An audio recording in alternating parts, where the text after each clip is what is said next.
tagumpay o kabiguan, ng ligaya o lungkot. Kaya marapat lamang na tanggapin si Jesus bilang tagapagligtas at Panginoon. At matapos yun ay panariwain ang katapatan at paglapit sa Kanya bawat araw o day by day. Ang day by day ay naglalayong umalalay sa pang-araw-araw na pamumuhay. Narito po si Kuya Ed Lapis sa mensaheng pinamagatang The Heart of the Matter.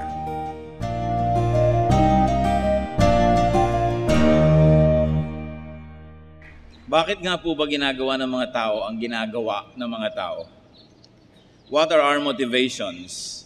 What determine our impulses?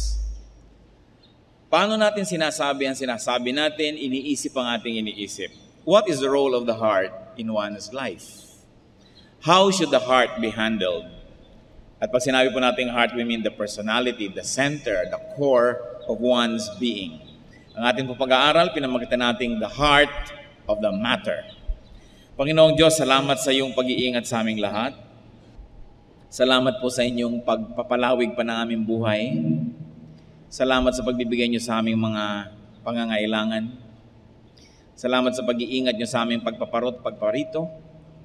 Salamat, Panginoon, sa pag-ibig na dadarama namin mula sa inyo, na madalas ay pinadadaan niyo pa sa ibang mga taong umiibig at nagmamahal din sa amin. Salamat sa kaligtasan, salamat sa kalusugan na aming tinatamasa. Sa lahat-lahat, Panginoon, nagpapasalamat kami at tanggapin niyo po ang pagpupuri namin sa inyo. At sa sandaling ito, humihingi kami, Panginoon, muli ng pagkaing espiritual. Palakasin niyo po ang aming pananalig. Bigyan niyo po kami ng matang nakakakita ng dapat makita. Mga tainga na nakakarinig sa inyong tinig at sumusunod sa inyo. Pagpalaan mo kami, Panginoon, kayo po maging tunay na tagapagsalita ngayon. Your servant hides behind you and your holiness and ask you, Lord, to be the speaker today. Speak before your people. Use your servant only as your tool, as your instrument. And may your glory be revealed in the midst of your people. Let your name be glorified and let your truth set us free. Father, speak. We reject in the name of Jesus our Lord all work of evil men and evil spirits. Maging aming mga sariling kahinaan, mga karumihan, ipagpatawad mo po, Panginoon. Linisin niyo po kami at nasa gayon makita namin kayo ng mukhaan. Walk in our midst, let your voice be heard, and let your truth cleanse us. In the name of your Son, Jesus, we pray. Amen. What is the heart of the matter? So Luke 6:43-45, the Lord teaches us a very important insight into the hearts of men. Luke 6:43-45. No good tree bears bad fruit, nor does a bad tree bear good fruit. Each tree is recognized by its own fruit. People do not pick figs from thorn bushes or grapes from briars. The good man brings good things out of the good stored up in his heart.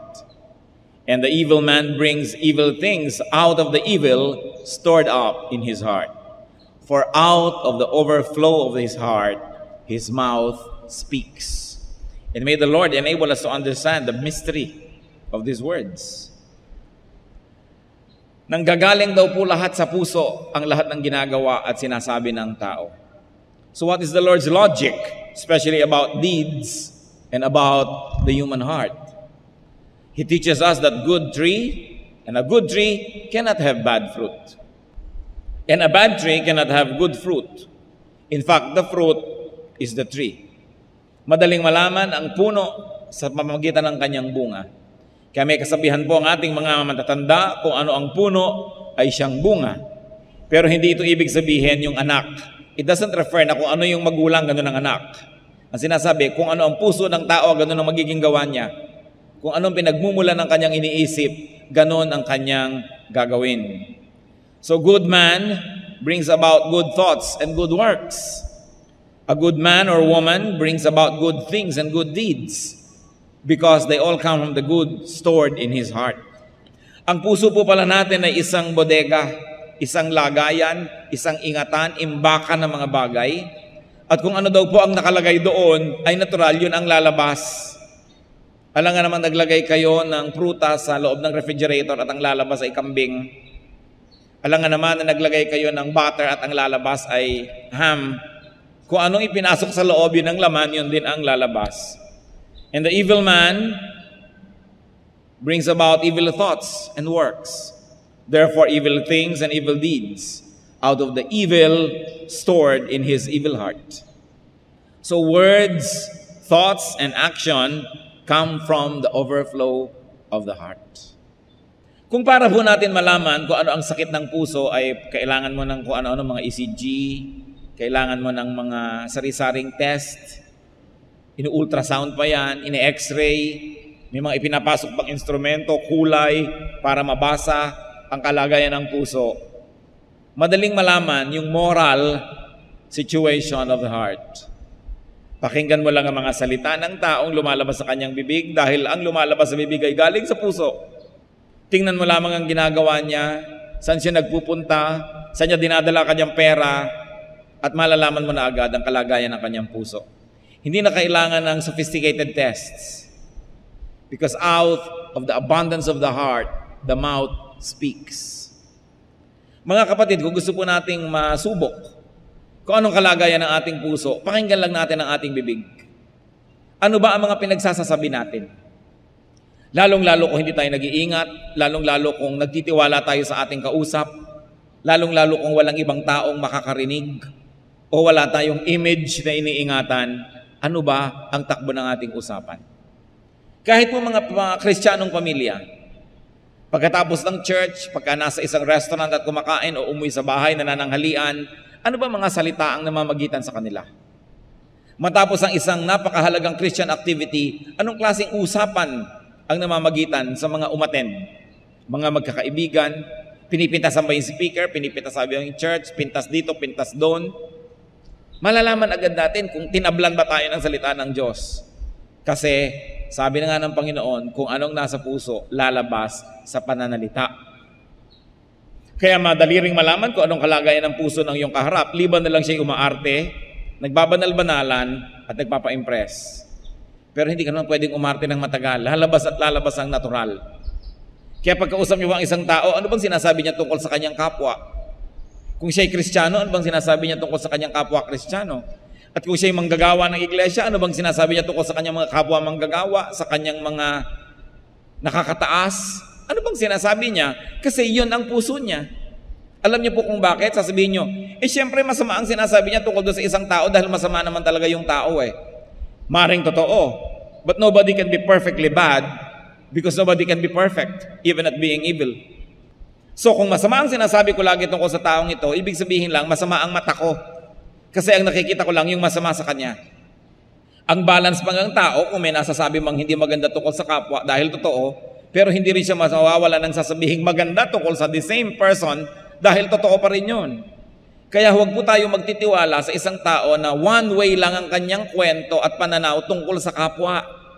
Pag may kinukwento siya tungkol kay person A na puro na lang masama, magduda na kayo. Dahil bakit wala man lang siyang sinasabing maganda? Wala bang maganda sa taong ito?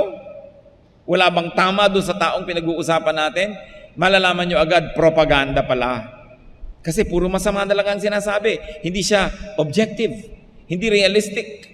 Namimili lang ng titingnan at namimili lang ng sasabihin para siguro makontrol ang ating reaksyon, para makontrol ang ating pananaw at makuha niya tayong kakampi kung meron man siyang gyera na pinaghahandaan o ginagawa na. Out of the abundance of the heart, the mouth speaks. Hindi na natin kailangan ng mga sophisticated test sa sarili natin at sa ating kapwa. Titingnan niyo po mga kapatid kung anong mga salita ang lumalabas sa bibig. Bagamat bahagi ng katotohanan na meron tayong sabihing hindi maganda sapagkat totoo sigurong hindi maganda at gusto nating ituwid yun, pero pag lagi nilang hindi maganda ang kwento, huwag na kayong maniniwala, propaganda na yon. Or, that person is so evil that he or she is not capable of seeing what is good in others, and his mouth is not capable of saying good things because his heart is evil. Kaya mas maraming negative na sinasabi ang tao, mas hindi tayo dapat mapagtiwala. Mas mahilig yan magchismis, mas mahilig mamintas, mas mahilig yan na magsabi ng mga mali sa tungkol sa kapwa. Mas lalo tayong mag-ingat sapagkat iyon ang nagmumula sa kanyang puso. At ano ang sasabihin niya tungkol sa inyo kung kayo nakatalikod? Ano naman ang magiging pananaw niya at pagsukat sa inyo? Di ganon din sa pagsukat niya sa iba. At kung siya man ay mabuti sa inyo ngayon dahil pinakikinabangan lang siguro kayo, at kung hindi na, kung paano niya siguro kakagatin ng iba, ay kakagatin na rin kayo. Dahil yun ang puso. So it's really all about the heart. Our life is really all about our hearts. Ano ba ang kalagayan ng ating puso? What shall we do with the heart? Because the Bible says that the heart is desperately corrupt and evil. So what to do with the heart? First of all, watch what gets stored in it. Watch its content. Bantayan po nating mabuti kung ano ang nakalaman at kung anong patuloy na pumapasok sa ating puso. Dahil sabi nga sa Luke 6:45, the good man brings good things out of the good stored up in his heart, and the evil man brings evil things out of the evil stored up in his heart. For out of the overflow of his heart, his mouth speaks. Ngayon po, sa sandaling ito, anong laman ng ating puso? Sama ba ng loob, galit, tampo, inis, masamang balak, o kabutihan ang laman ng ating puso? In fact, what should be stored up in our hearts? Dapat sa buong buhay ng tao, mula sa kanyang pagkabata hanggang sa kanyang pagtanda, binabantayan ito. For instance, in childhood, we should store what gets into a child's heart. At kung hindi na tayo child, pwede pa nating tulungan ng ibang children so that the good things can be stored up in their hearts. 2 Timothy 3:14-15, but as for you, continue in what you have learned and have become convinced of, because you know those who from you have learned it, and how from infancy you have known the Holy Scriptures, which are able to make you wise for salvation through faith in Christ Jesus. So may kinakausap dito, sabi, bata pa ka pa, alam mo na kung anong dapat gawin. Kaya dapat po alam natin kung anong dapat gawin sa mga bata ngayon. Bata pa lang, punuin na sila ng kabutihan, ng salita ng Diyos, ng magagandang halimbawa. Fill children's hearts with good things. Yan ang pinakamaganda nating magagawa sa bata. Sabi po nila, sanggol pa lang, nandun pa lang sa loob ng sinapupunan ng isang bata, ay naririnig na niya ang mga dapat marinig, lalong-lalo ang tinig ng kanyang ina. At lalong-lalo naman, kung naipanganak na, nakakarinig na yan. Kaya mabuting nakakarinig ng salita ng Diyos, mga makadiyos na awitin, bata pa lang, dinadala sa church. Dahil napupuno ang kanyang puso ng mabubuting bagay, lalong-lalo kung dumadagdag ng kanyang pag-unawa at karunungan, punuin ng mga kabutihan. Kaya nakikita niyo po karamihan sa mga bata na puro na lamang rejection, puro negative things, pain, sorrow ang natanggap ng bata pa, hanggang tumanda na lang, naghihiganti pa rin. Namatay na't lahat yung dapat paghigantihan, naghihiganti pa rin kahit kanino, galit sa mundo. Kasi punong-puno ng bitterness ang puso. Kaya dapat pinupuno ng kabutihan, bata pa lang. So good contents of the heart makes one wise. Wise unto salvation. Pagka mabuti ang laman ng puso ng isang tao, rumurunong siya at naliligtas siya hindi lang sa kapahamakan sa impyerno sa kabilang buhay, kundi naliligtas din siya sa maraming mga panganib ng buhay na ito. Isa pong napakalaki nating duty to fill children's hearts with good things, good examples, good words, with love. Para paglaki nila, gusto rin nilang suklian yung pag-ibig na yon. Kasi kuminsan kung sila po ay naging deprived of love, ano nangyayari paglaki? Lagi nilang searching for love. And lagi nilang gumaganti, galit kahit kanino na lang, mahirap makasundo. Pag sinubukan nyo, pag may tao kayong nakilala, ang hirap makasundo, subukan ninyong bunutin ang ugat ng kanyang masamang ugali, kadalasan galing pa sa pagkabata. In youth also, we should fill our hearts with good things. That's why young people must be filled with good things. Not only with entertaining things, not only with things that they like, not only to cater to their taste, but to give them what they really need, which is goodness. Sabi sa 2 Timothy 2:22, flee the evil desires of youth and pursue righteousness, faith, love, and peace, along with those who call on the Lord out of a pure heart. So takasan daw ang mga nais ng mga kabataan. Kung ikaw'y nasa kabataang gulang, yung mga gusto niyan, puro na lamang paglayo sa Diyos. Hindi dapat ganun. Maging ang pagtulong natin sa mga kabataan, hindi lang lagi ibigay ang gusto nila, ibigay ang gusto nilang tugtog, ibigay ang gusto nilang yugyugan, ibigay ang gusto nilang pananamit, ibigay ang gusto nilang hilig para lang sila ma-attract sa Bible. Sobrang compromise yun. What we need to give the youth is not what they want, but what they need. Kung minsan titingnan natin ang napakarami mga gawain na pangkabataan, puro na lang gimmick para lamang maging appealing. The appeal of God is His peace, His love, His holiness, His righteousness. Hindi kailangang bihisan ng kung ano-anong mga pampaganda para lang maging appealing. Because you will appeal to worldly appetites and that will go against the very grain of spirituality. Kaya sabi, ingatan, fill the youth's heart with good and not the opposite. Do not cater to their appetites. In other words, don't compromise the holiness and the righteousness of the church just to appeal to young people. The appeal of the church is her holiness, her righteousness, and her peaceful ways. Kailangan na hindi yun naiiba, hindi ka na-compromise. And even in adulthood, we have to continue filling our hearts with good things. Hebrews 3:12, see to it, brothers, that none of us has a sinful, unbelieving heart that turns away from the living God. Bantayan ang puso, sapagkat ang puso ay mapandaya, ang puso ay makasarili, ang puso ay mayabang, ang puso puro na lamang sarap at layaw ang hinahanap. At hindi naman masama ang lahat ng sarap sa buhay kung ito ay hindi naglalayo sa atin sa Diyos. Kaya dapat pinag-iingatan. So fill even the mature people's hearts with goodness, with what is good. At kung babalik-balikan po natin mga kapatid, paano nga po ba tayo magkakaroon ng laboratory test tungkol sa ating puso? Tingnan ang ating sinasabi, tingnan ang ating ginagawa, malalaman agad natin kung ano ang lagay ng ating puso. Usually where your heart is, that's where your money will be. That's where your energy will be. Ang 3 T's, time, talent, treasure, dinadala natin yun kung nasa na ating puso. Kaya madaling makita. So what to do with the heart? Aside from watch its contents, plant and store what is good. Sa Matthew 6:20 to 21, a related idea, but store up for yourselves treasures in heaven, where moth and rust do not destroy, and where thieves do not break in and steal. For where your treasure is, there your heart will be also. At kung tayo po'y pinag-iipon ng kayamanan sa kalangitan, edi dapat mag-ipon din tayo ng magagandang kayamanan sa loob ng ating puso. Because heaven can be in our hearts. Like hell can be in your heart too. So kung nag-iipon ng mabuting bagay para doon sa langit, mag-ipon ng mabuting bagay para din sa pusong ito sapagkat narito ngayon ang kalangitan sa ating panahon na ito. Nasa ating attitude, nasa ating ugali, nasa ating pong pamamaraan ng buhay. It is important to reject and to uproot, to get rid of what is bad. You've got to uproot what is bad. Ano po ba ang hindi maganda sa ating puso? Palagay ko naman, hindi na mahirap malaman natin kung anong hindi maganda sa atin eh. Alam natin ang pangit nating ugali.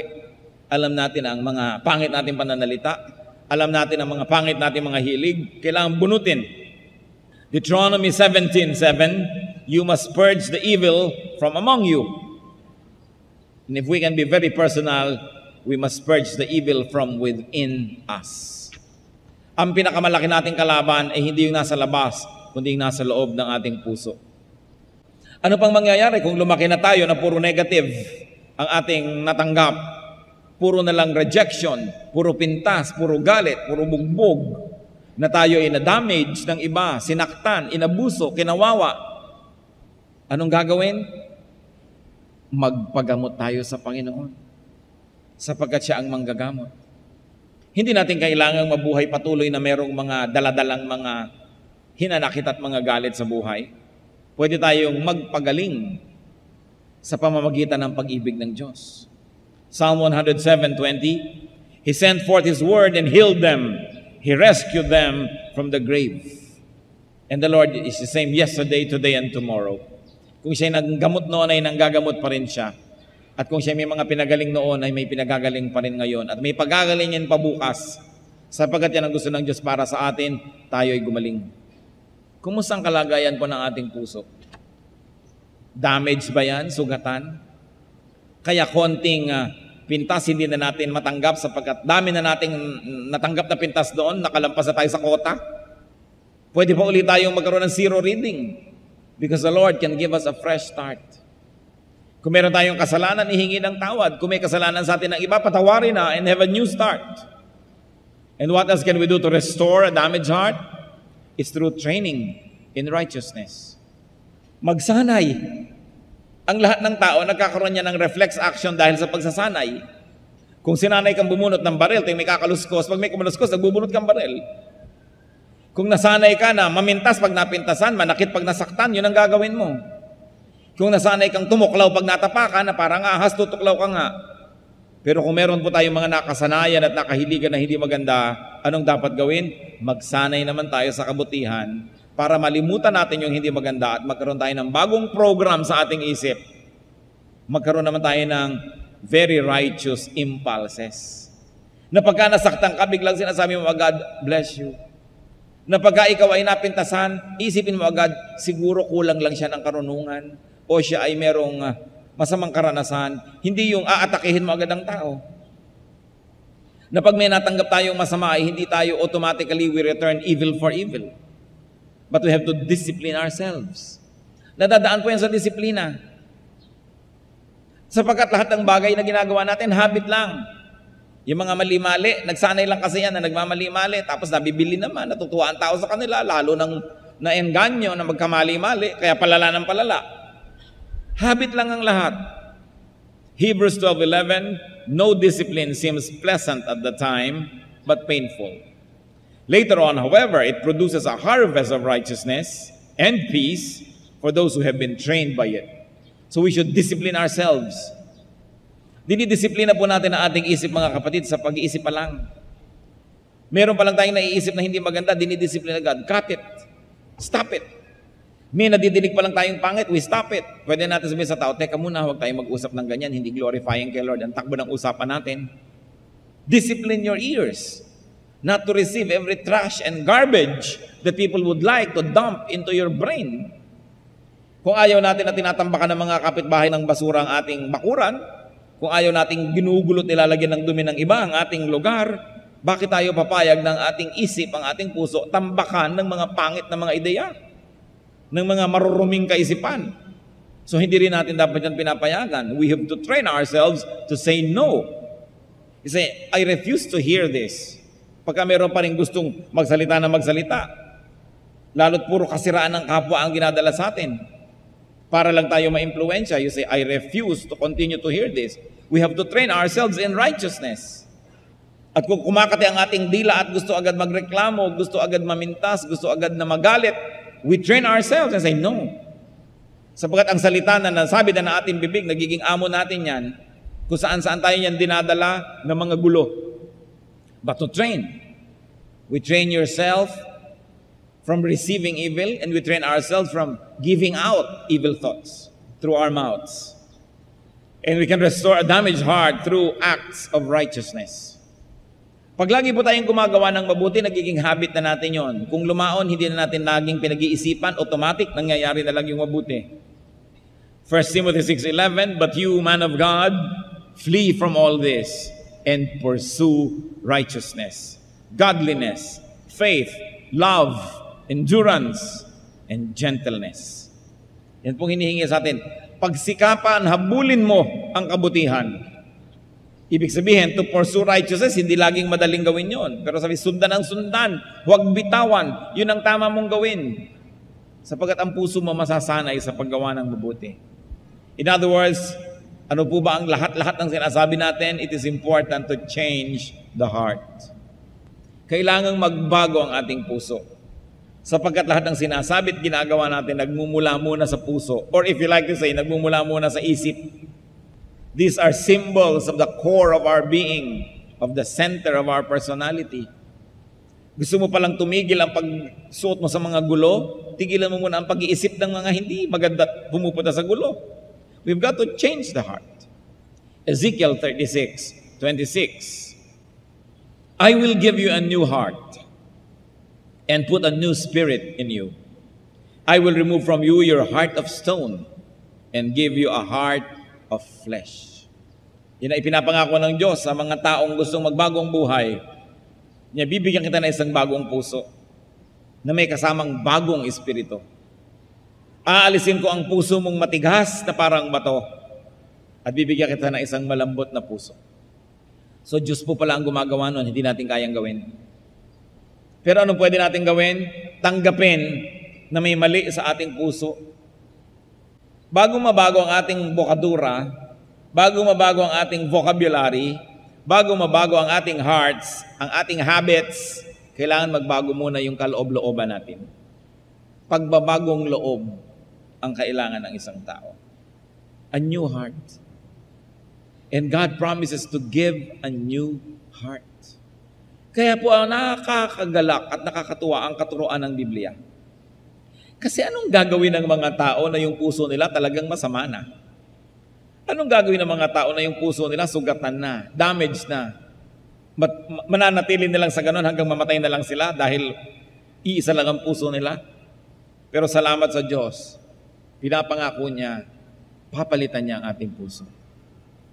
May pag-asa ang lahat. Kung ang puso niyo masyadong taksil, pwede yung mapalitan. Kung ang puso natin masyadong matatakutin, pwedeng mapalitan. Kung ang puso natin mahina, marupok, pwedeng mapalitan. Sabi niya, I'm going to give you a new heart. Ask God for a new heart if you think you need it.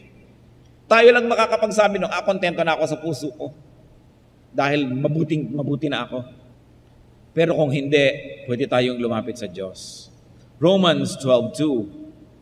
Do not conform any longer to the pattern of this world, but be transformed by the renewing of your mind. Or if you like to read it, by the renewing of your heart. Then you will be able to test and approve what God's will is, His good, pleasing, and perfect will. Sino pong kinakausap dito? Mga mananampalataya na ang kausap dito. Sabi, huwag na daw tayong makiayon sa takbo ng sanlibutan. Huwag na tayong sumunod-sunod pa sa nakasanayan lang natin na hindi naman tama. Magbago. Hindi sapat na umattend ng church. Hindi sapat na magbasa ng Biblia at magkaroon ng memory verses. Magbago. Hindi lang sapat na magbago ng pananalita dahil maaring hypocrisy lang yun o etiquette o good manners. Kailangan ng isang himala. And we should be new. 2 Corinthians 5:17. Therefore, if anyone is in Christ, he is a new creation. The old has gone, the new has come. Mga kapatid, pwede po ba nating masabi talaga ito ng matapat that the old is gone? Yung dati kong hindi makadiyos sa pagkatao, wala na. At dumating na ang bago kong puso, ang bago kong pagkatao. Masasabi po natin ang buong katapatan, ito. Umaari nating magsabing, naku, parang hindi ko masabi yan. Kasi pagkakaharap ko na ang biyanan ko, nawawala ang pagkakristyano ko. Pagkakaharap ko na yung ganito kong kapatid o hipag, nawawala ang pagkakristyano ko. Hindi natin masasabing the old is gone. Hindi ba natin gustong masabi kung hindi man natin masabi ngayon? Kung nasasabi nyo na, salamat sa Diyos. Pero kung hindi pa, hindi ba natin inaambisyong masabing the old is gone? Nagkaroon ako talaga ng bagong puso, bagong pagkatao, bagong buhay. Hindi lang repair, but a totally new person. Ang ipinanganak muli. That's why you are born again. Kaya naman yung mga non-Christians, yung mga hindi nagba-Bible study, tama naman sila eh. Pinaghahanapan ka ng kung ano-ano. Sabi, ganyan ba nagba-Bible study? Ganyan ba pag-born again? Uusigid ka agad pag nakakita sila ng mali. Tama naman sila eh. Kasi ina-expect nila kung tayo nasa Diyos, nasa Biblia, merong bagong pagkatao, kaya kailangan lang makita nila yon. At kung tayo nakakantsawan at nagaganon, huwag tayong magalit sa kanila. Magalit tayo sa sarili natin na hindi pa pala natin nakukumbinsi ang ating kapwa na nagbago na nga tayo. Hindi nila kasalanan na nakakakita sila ng kapintasan. Kasalanan natin na hindi natin sila napapakitaan ng mabuti. Kaya kung minsan nawawalan din sila ng pananalig sa pinananaligan natin, sasabihin nila, yan ba ang nagpa-Bible study? Nagaganon katuloy. Kasi po, kahit hindi nagpa-Bible study ang mga tao, meron silang paggalang sa Biblia. Inaasahan nila na nagpa-Bible study ka, therefore, you must be changed. And if you are not yet totally changed, at least they should see progressively that you are changing for the better. But then again, the people are not our primary audience, but God. Na siya ang nakakakita. Kung minsan, turo tayo ng turo, teacher ka, tapos bumabagsak lahat yung estudyante mo, you feel na parang nasasayang yung pagod mo sa kanila. Magulang ka, lecture ka ng lecture, turo ka ng turo, bigay ng example sa anak mo, tapos kung ano-ano ka rin gagawin, ang pakiramdam mo kumisan, parang nasayang lahat ng hirap mo. Anong maparamdaman ng Diyos? Na wala nang ginawa kundi tayo turuan, pagpalain, patawarin, i-restore, kung hindi makakakita ng mabuti sa atin. Kaya yung paggawa ng mabuti, yung pagiging mabuti, una, kailangan natin yon. Pangalawa, mabuti sa kapwa natin na nakikita nila yon. Sila man ay mahihikayat na lumapit sa Diyos. Pero higit sa lahat, sa ating kabutihan, binibigyan po natin ng kasiyahan ng Diyos. We perform for the audience of one, and that is God. Kaya mahalaga yung pagbabagong loob. What is the heart of the matter? It is the matter of the heart. So fill the heart with good matter. Ano pong kalagayan ng puso natin ngayon? Ng puso ko, ng puso nyo? Ano magiging kalagayan ng puso na yan bukas? Kung usong-uso na ngayon yung detoxify, kung ano-anong mga iniinom, inilalagay sa katawan para alisin ang lason. Sabi nila, marami daw mga cancer ngayon kasi ang dami-dami nating nakakakain na nakakapagpa-cancer. Chemicals na inilalagay sa pagkain, pampakulay, pampapreserve, pampasarap. Kung ano-anong mga nalalanghap natin ng mga masamang hangin, may laso na hangin, may laso na tubig. So kailangang i-detox daw ang ating dugo, i-detox ang ating body, i-detoxify, tanggalin ang poison. Wala pa ako naririnig na nagpo-promote ng pagtatanggal ng poison sa heart. Kung yung katawan natin ay inaalagaan, kahit ito'y mabubulok din lang, hindi ba dapat mas alagaan yung ating puso, yung ating espiritu, yung ating kaluluwa? Na panghabang panahon. Bagamat mahalaga namang alagaan ng katawan, hindi naman masama yun. Pero kung katawan lamang, maiksi lamang ang inyong benepisyo sapagkat gano'n nakatagal bang mabubuhay ang katawan na yan. But we must detoxify the heart. Ano-ano pong lason ang laman ng puso nyo ngayon? Kailangan nating ambisyonin na alisin yan. At ano-ano pang mga lason ang patuloy na pumapasok sa ating puso sa panonood ng TV, sa pakikinig ng radyo, sa panonood ng mga pelikula, sa pagbabasa ng mga kung ano-anong babasahin, sa pakikipag-usap-usapan sa mga tao, sa pakikipagbulong-bulungan, ano ang patuloy na mga lason na pasok ng pasok sa ating puso. Hindi nyo ba napapansin kung wala kayong attitude tungkol sa isang tao, pag may dumating at siniraan siya ng siniraan, mamaya galit na rin kayo doon, nalagyan na ng lason ng puso nyo? Anong pinapayagan yung lason ang pumasok sa puso? Malakas maglagay ng lason ng advertising.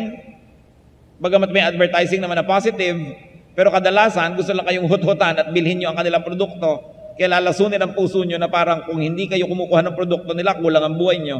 Kailan marunong tayo mag-isip? Kung minsan ang itinitinda naman sa inyo, isang bagay na hindi nyo kailangan, pero napapaniwala kayo na engganyo kayo ng advertising na kailangan nyo ngayon. Kaya kailangan din natin nag-iisip, ano bang papakinggan kong advertisement, anong hindi. Ano mga programang papakinggan ko? Itong text ng text sa akin, papakinggan ko ba ito? Tawag ng tawag. Balita ng balita. Nagdadala sa akin ng kung ano-anong lason. Saan tumitingin ang aking mata? Anong pinapakinggan ng aking tenga? Nalalason ba ako? We should remove the poison from our heart. And we should fill our heart with good things. Make your heart God's territory. God's castle. God's kingdom. And when we fill our hearts with good things, it will overflow. It will come out through our words. The good things will come out through our deeds. Panginoong Diyos, nagpapasuri po kami sa inyo. Ipakita nyo nga pong kalagayan ng puso namin. Hindi yung image namin, hindi yung iniisip ng tao tungkol sa amin, hindi yung akala nila tungkol sa amin, kundi kung ano talaga kami. Ano talaga ang puso namin. May katapatan ba kami, Panginoon? O kami may pag-iimbot at pandaraya? Nag-iisip pa kami ng masama lamang o ng mabuti? Ano pong laman ng aming puso? kagustuhan na makapanaig, maging makasarili, manalo lagi. Sikapin po niyo, Panginoon. Kami po ay nagpapasakop sa inyo. Sa inyong pagsisikap doon sa krus ng Kalbaryo na kami hanguin sa kasalanan, o Panginoong Jesus, nais po naming bigyan ng kahulugan ito sa aming buhay. Speak to us powerfully, O God. At kung nakikita niyo po ang aming puso na patuloy na maraming mga laman, na maraming marumi, ngayon nagpapasako kami sa inyo at sinusuko namin sa inyo. Take away all the impurities and all the poison in our hearts. Mga galit at mga inis, bitterness, alisin niyo po, Panginoon. Mga tampo, mga hinanakit, mga galit at kagustuhan maghiganti, alisin niyo po sa aming puso at patawarin niyo po kami. At kung ano-ano pa po, Panginoon, ang paraan ng dyablo para madaya kami, malagyan ng marunuming bagay ang aming puso, ipakita niyo sa amin, Panginoon. Expose all the channels of poison and evil into our hearts. If we indulge in ungodly talk, patawarin niyo po kami, Panginoon, at ito'y gawin niyo kaming conscious about this so that we may reject, and we can and we will reject when we have to. Ano po ba ang kalagayan namin, Panginoon? Kayo po ang siyang humipo sa amin.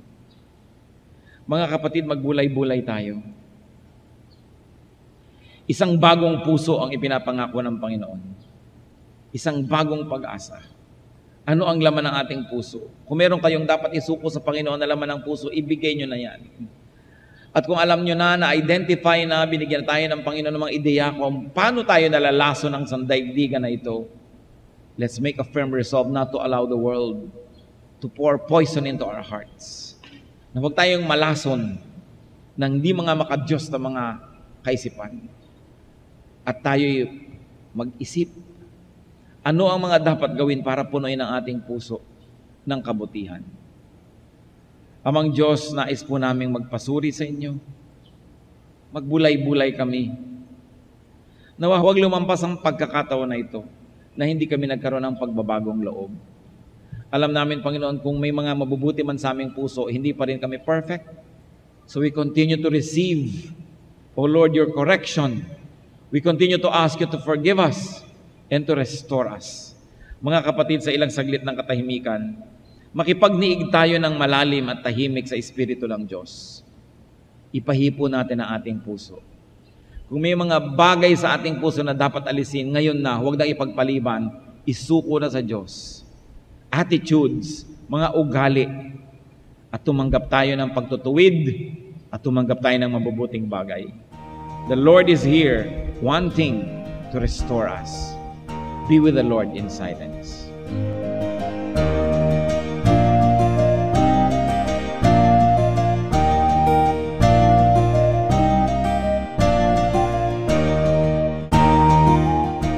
Ang katatapos pong mensahe ni Kuya Ed Lapiz ay pinamagatang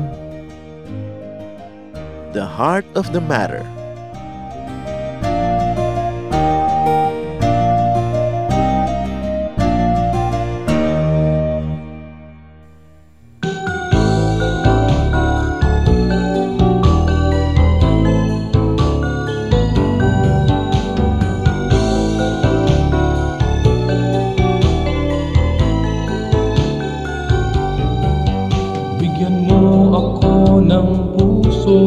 Laging may awit, hindi nagagalit, at ituro mo sa aking buhay kung paano umibig sa aking kaaway. Kahinahunan, kahinahunan, kahinahunan yung ibigay. Kahinahunan, kahinahunan, bunga ng Espiritong buhay. Kahinahunan, kahinahunan, kahinahunan yung ibigay. Kahinahunan, kahinahunan, bunga ng Espiritong buhay. Bigyan mo ako ng pusong napaaawat, nagpapatawad,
Kahinahunan, bunga ng Espiritong buhay.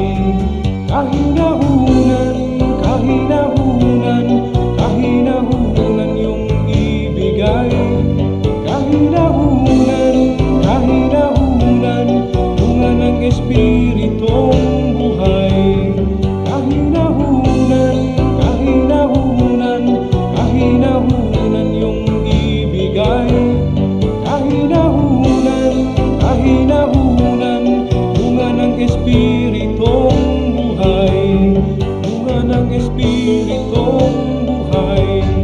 Bunga ng Espiritong buhay.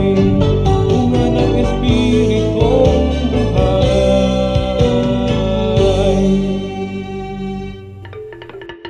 Dumako po tayo sa mga hiyas ng bayan, mga kayamanan po ng ating lahi, ng ating lipi, na maaari nating pagyamanin, kilalanin at itampok.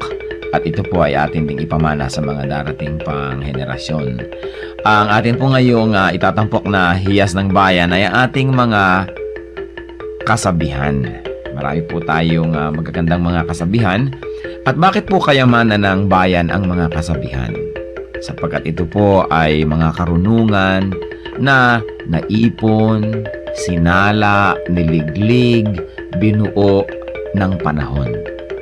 Sa tagal ng ating mga karanasan bilang isang bayan, bilang mga mamamayan, bilang tao, ang ating po mga ninuno ay nakabuo ng mga salawikain na nakabase sa mga mahahaba, matatagal at malalalim na mga karanasan. Kaya dapat lamang namang pahalagahan ng mga kasabihang ito, sapagkat hindi naman tayo basta-basta makakaimbento ng kasabihan sa loob ng isang araw o isang linggong karanasan. Kailangan po ang mahabang pag-oobserba sa buhay, pagdidili-dili, at pagkatapos po ay pagbubukas ng isip. Ang atin pong kasabihan na itatampok sa araw na ito ay galing sa Katagalugan. Ang kahoy na likot baluktot, hutukin hanggang malambot.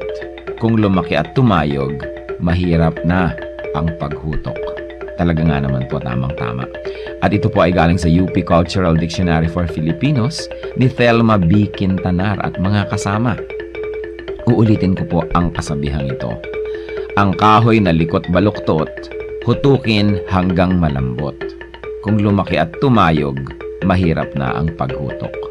At siyempre, ito po ay hindi naman talaga tungkol sa mga kahoy ang pinag-uusapan. Bagamat napakaganda po nung nakikita natin dito na imagery, yung kahoy nga naman na puno habang maliit pa lang at malambot pa ang mga sanga at malambot pa ang katawan at medyo likuyan o baluktot o kung saan-saan pumupunta, kayang-kaya pa nating hutukin, lagyan ng suhay at iurong dito o kaya ay patigasin sa ganong patungong direksyon.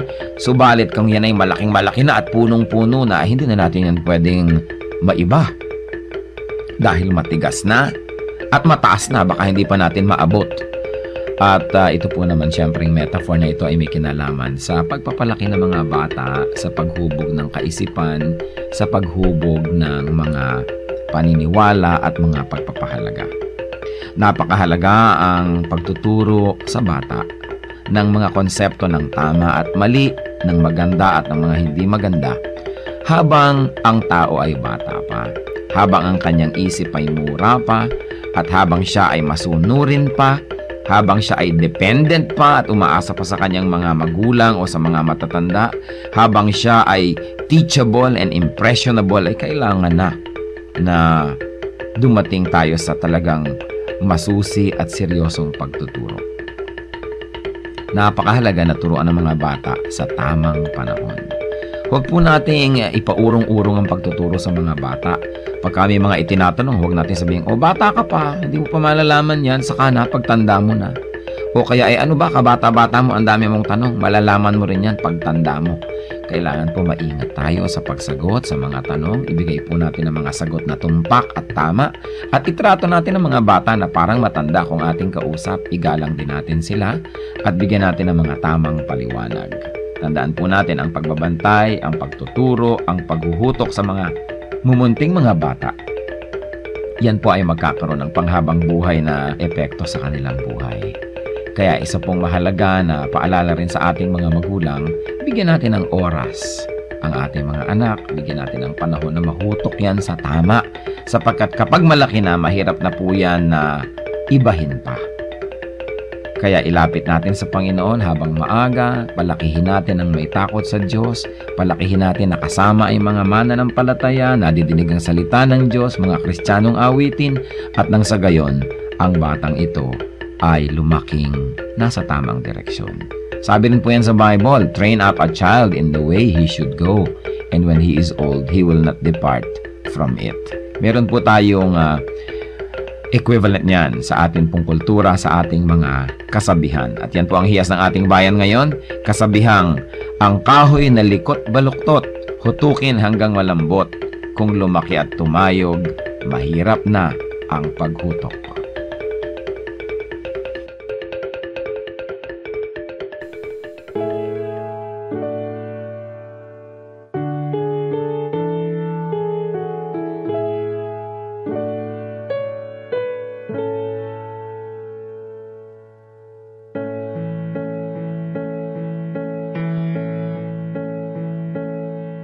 Kung aking marinig, banayad mong tinig, paligid may dilim, sa pag-asa'y hitik.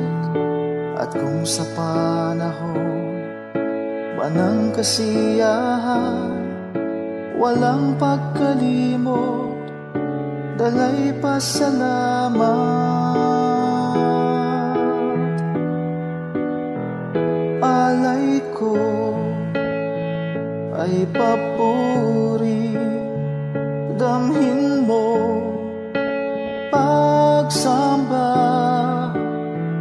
ang pag-ibig mo sa'kin walang hanggan.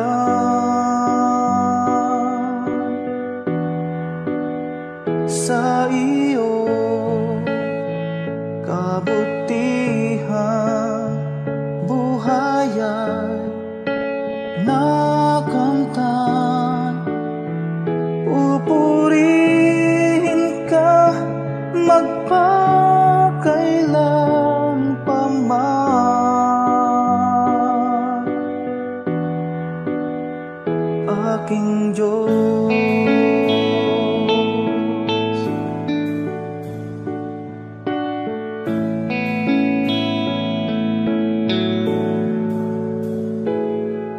At kung magkaminsan di ka maramdaman, sa puso ko'y tiyak ika'y naririyan.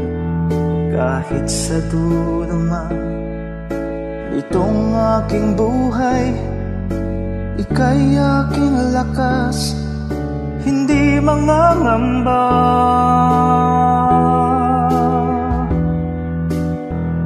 Alay ko ay papuri, damhin mo pagsamba, ang pag-ibig mo sa'kin walang hanggan. Sa iyo kabutihan, buhay ay nakamtan. Pupurihin ka magpakailan pa man,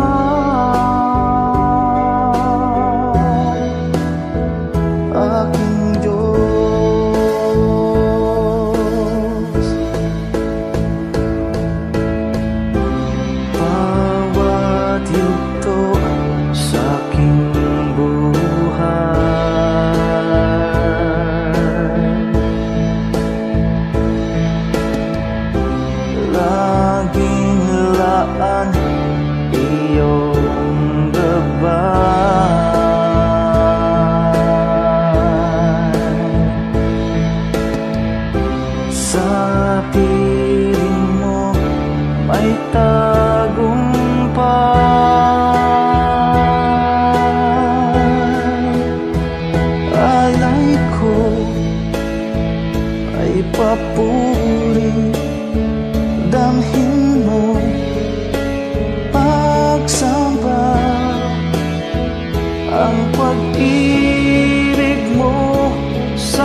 kabutihan, buhay ay nakamtan.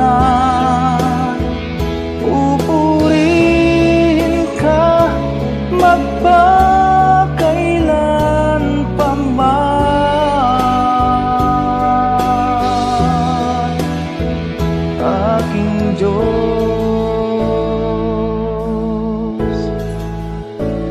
aking Diyos,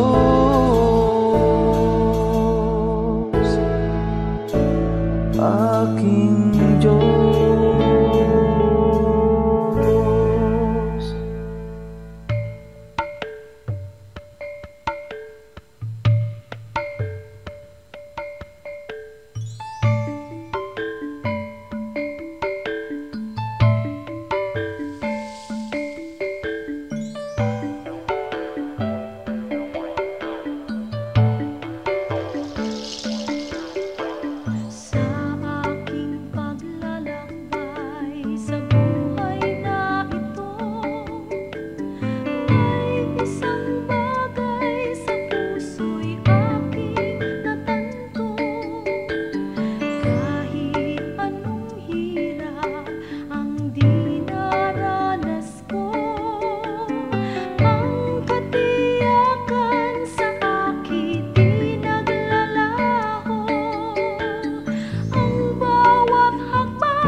Oras na po para pansamantalang magpaalam ang programang Day by Day.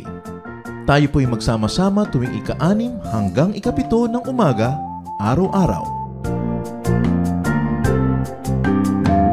Magandang umaga po at mabuhay ang Panginoong Hesus!